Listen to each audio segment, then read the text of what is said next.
नमस्कार, स्वराज एक्सप्रेस में आप सभी का बहुत स्वागत है। मैं हूं आपके साथ प्रियंका गुप्ता। बुलेटिन की शुरुआत करते हैं।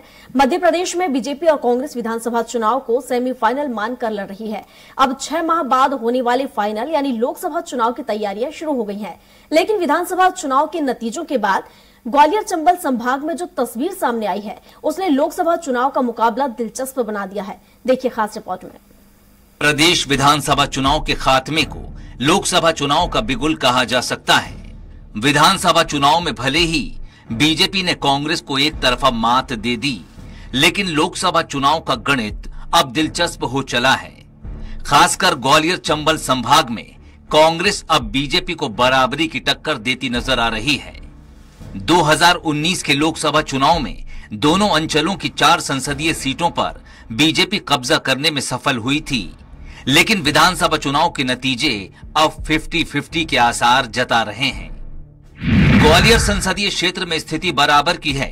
संसदीय क्षेत्र की 8 विधानसभा सीटों में 4-4 दोनों दलों के खाते में गई हैं। यहां से वर्तमान में सांसद विवेक नारायण शेजवलकर हैं। लोकसभा चुनाव में ग्वालियर संसदीय क्षेत्र में कांग्रेसी विधायकों से बराबर की टक्कर मिलने की संभावना है। मुरैना श्योपुर संसदीय सीट केंद्रीय मंत्री नरेंद्र सिंह तोमर के नाम थी।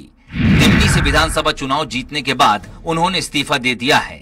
संसदीय क्षेत्र में कुल 8 विधानसभा सीटें हैं। विधानसभा चुनाव में कांग्रेस ने भाजपा से 2 सीटों में बढ़त हासिल की है। कांग्रेस का 5 सीटों पर कब्जा है। यहां कांग्रेस भाजपा को कड़ी टक्कर दे सकती है। भिंड मुरैना संसदीय क्षेत्र से वर्तमान में बीजेपी की संध्या राय सांसद हैं। इस संसदीय क्षेत्र में कुल 8 विधानसभा क्षेत्र हैं। यहां भी कांग्रेस ने 4 सीटें हासिल कर बीजेपी से बराबरी की ताकत हासिल की है। कांग्रेस भिंड और दतिया संसदीय क्षेत्र से अब कड़ी टक्कर देने की स्थिति में है। गुना शिवपुरी संसदीय क्षेत्र से बीजेपी के केपी यादव सांसद हैं। हालांकि इस सीट की पहचान केंद्रीय मंत्री ज्योतिरादित्य सिंधिया से भी है।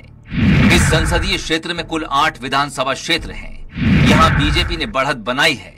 8 सीटों में से बीजेपी के खाते में 6 सीटें गई हैं। महज 2 सीटें कांग्रेस के खाते में हैं। इस संसदीय क्षेत्र से बीजेपी अब मजबूत नजर आ रही है।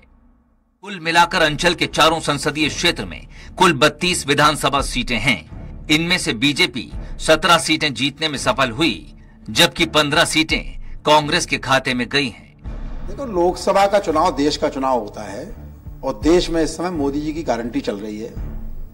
देश में नहीं चल रही, सारी दुनिया में चल रही है। आज तो दुनिया के कई देश मोदी जी को बुलाते हैं कि हमारे मसले आप सुलझाओ। तो जब ऐसी गारंटी, ऐसी बयार जब चल रही हो, तब तो कांग्रेस को ये चिंता करना चाहिए कि कमलनाथ के बेटे नकुलनाथ की सीट बचेगी तो कैसे बचेगी। इस बार उसकी भी गारंटी उनके पास नहीं है, क्योंकि मिशन 29 पर हम लोग निकल चुके हैं।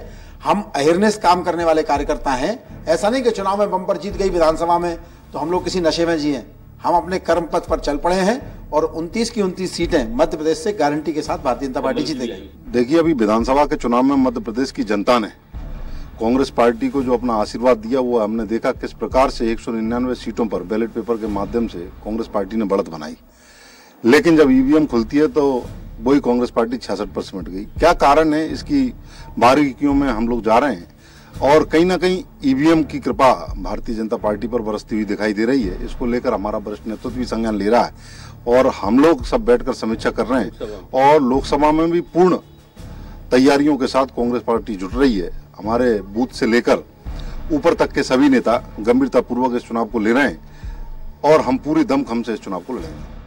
बहरहाल बीजेपी ने साल 2018 विधानसभा चुनाव के मुकाबले में अपनी सीटें बढ़ाकर करीब 1.5 गुना कर ली हैं। इसके बाद भी लोकसभा चुनाव में बीजेपी की राह आसान नहीं है।